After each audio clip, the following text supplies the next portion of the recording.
Hi friends, welcome to my channel Bhanuvit cooking. आज मैं काबुली चना का चाट बनाती हूँ। लॉकडाउन के कंडीशन में हेल्दी खाना खाना चाहिए, ऐसे बाहर का खाना तो मिल नहीं रहा। तो चलिए काबुली चना का चाट बनाते हैं। काबुली चना को मैंने बॉईल करके रखा, पानी को भी ड्रेन आउट करके रखा। पानी को फेंकना नहीं है, कोई भी और कुकिंग में पानी को इस्तेमाल कर लेना है। चॉप किया हुआ प्याज, चॉप्ड खीरा, चॉप्ड टोमेटो, चॉप्ड धनिया, दही है यहाँ। दही में मैं थोड़ा सा हरी चटनी, chaat masala, black pepper powder और नमक मिला के रखा। हरी चटनी में यहाँ धनिया, पुदीना, ऑरिगेनो लीफ और लेमन तुलसी है। नींबू लिया और गार्निश के लिए ग्रेटेड गाजर, बीट और थोड़ा सा पुदीना का ट्विग्स लिया। तो पहले एक बड़े बोल में चना को ले लेते हैं। यहाँ जितने भी इंग्रेडिएंट मैं ऐड करूंगी, किसी का कोई पर्टिकुलर मेजरमेंट नहीं है। अपने अपने टेस्ट के हिसाब से ये इंग्रेडिएंट आप प्लस माइनस कर सकते हैं। तो पहले प्याज डाल दिया, थोड़ा सा खीरा डालूंगी, टमाटर डालूंगी, धनिया पत्ता, स्वाद अनुसार नमक डालूंगी। मैं चना बॉईल करते वक्त कोई नमक नहीं डाला था। ब्लैक पेपर पाउडर, ये भी अपने टेस्ट के अनुसार।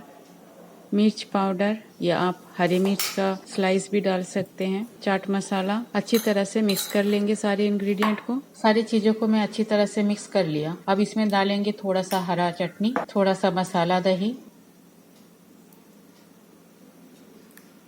नींबू को निचोड़ के डाल देंगे और अच्छी तरह से मिक्स कर लेंगे। अब सर्व करते हैं। छोटे से प्लेट में थोड़ा सा चना निकाल लेते हैं।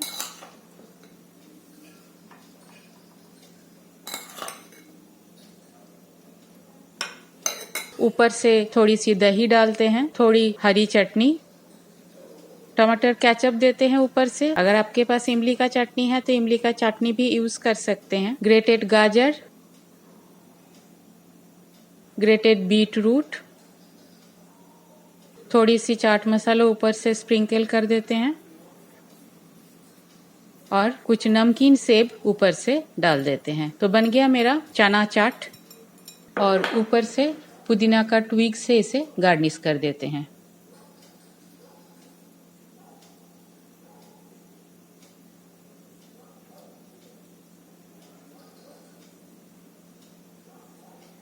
इस चाट में आप चाहे तो बॉइल्ड आलू डाल सकते हैं। मैंने यहाँ आलू नहीं डाला क्योंकि लॉकडाउन के कंडीशन में आलू ही कंज्यूम ज़्यादा हो रही है, सब्जी इतना अवेलेबल है नहीं। तो आप भी बनाइए और अपना ओपिनियन मेरे साथ शेयर जरूर कीजिए। मेरे वीडियो अगर आपको पसंद आई तो मेरे चैनल को लाइक, शेयर और सब्सक्राइब करना भूलिएगा नहीं। थैंक्स फ्रेंड, मेरे वीडियो देखने के लिए। 3 मई तक अभी भी लॉकडाउन कंटिन्यू होगा। होपफुली इस टाइम पे हम कोविड को काफी हद तक कंट्रोल कर पाएंगे। इसके लिए हमारा संयम बहुत ज्यादा जरूरी है। तो घर पर ही रहिए, अपना ध्यान रखिए, अपने परिवार को ध्यान रखिए। आज यहाँ तक ही, बाय। फिर मिलेंगे कोई और एक नया रेसिपी लेके। Have a good day.